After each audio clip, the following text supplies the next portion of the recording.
Hey there, fellow knowledge seeker. Ready for another deep dive? We've got a fascinating topic today, AI.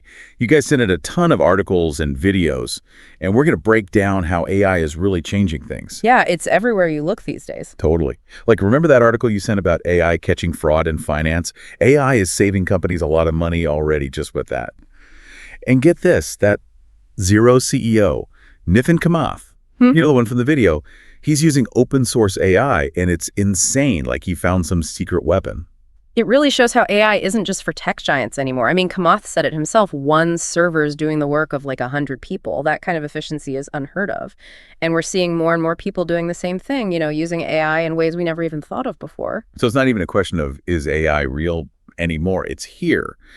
But just so we're on the same page, how would you even explain what AI is to someone who's totally clueless? Well, simply put, it's like teaching machines to think like humans.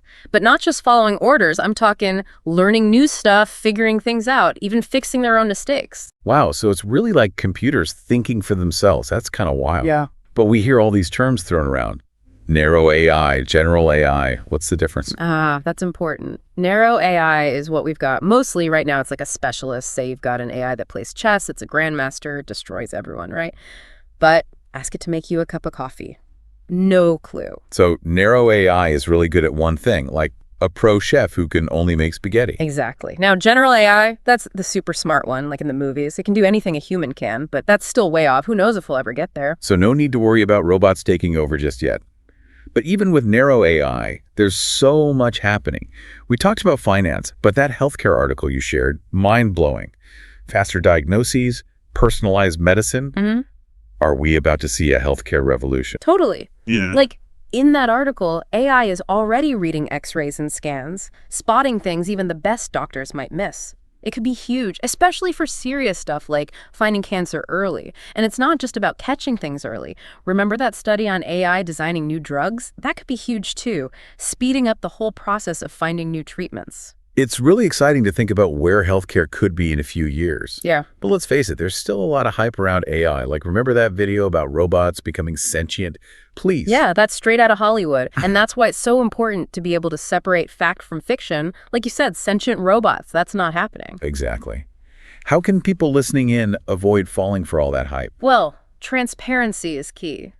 If a company can't explain how their AI actually works, what it's learning from, that's a bad sign. Because even the smartest AI is only as good as the information it gets, right? Like that saying, garbage in, garbage out.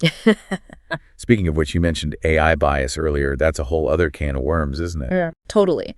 If the data used to train an AI is biased, well, the AI will be biased too. It's like teaching a kid bad manners. They'll pick it up. That's why we need to make sure the data is diverse, representative, the whole picture. It's like we're responsible for giving AI a crash course in ethics. But even then, there are so many unknowns.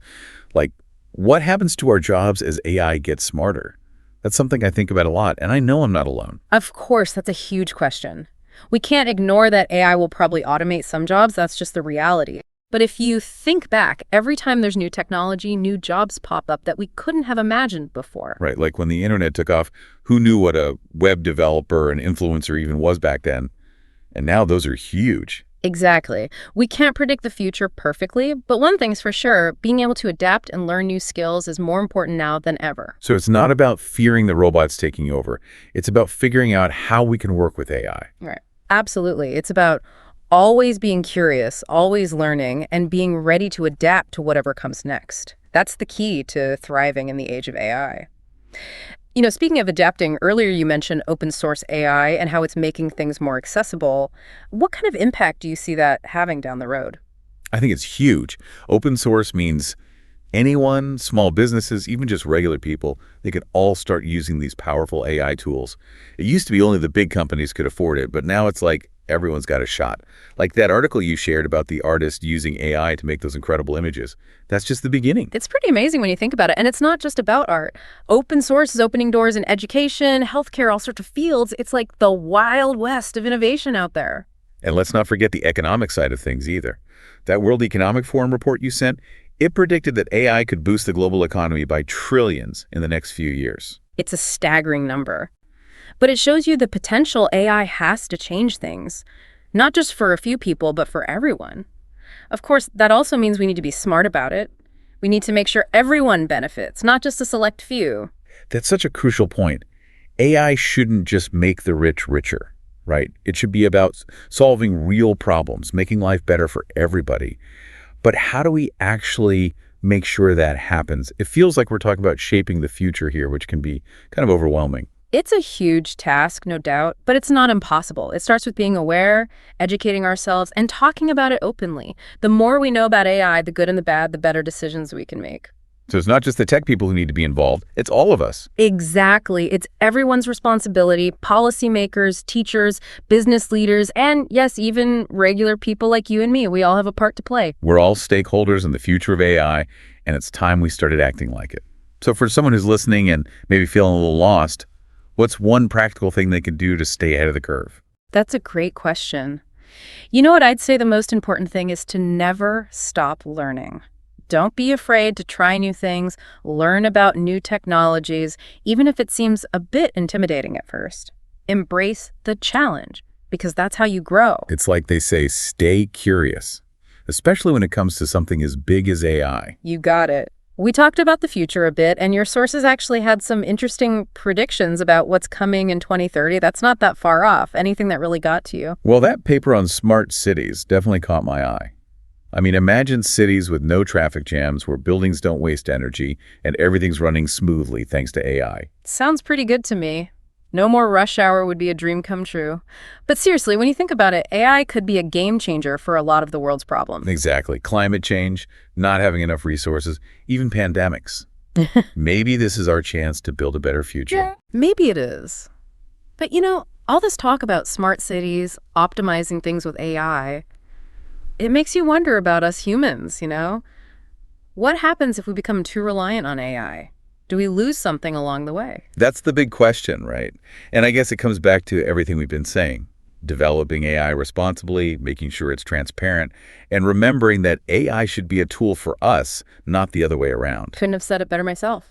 It's like we're writing the rules for how to use AI responsibly, one step at a time. And everyone's got a hand in writing those rules. It's not just up to the tech geniuses or the government. Like we've been saying, it's about all of us understanding what's at stake, talking about it, and speaking up for how we want AI to be used. That's right. The more informed we are, the better choices we can make. So before we wrap things up, what's the one thing you hope our listeners take away from all of this? Where do we go from here? Good question. I think it's about being cautiously optimistic. We can't ignore the risks, right? But we also can't be afraid of the possibilities.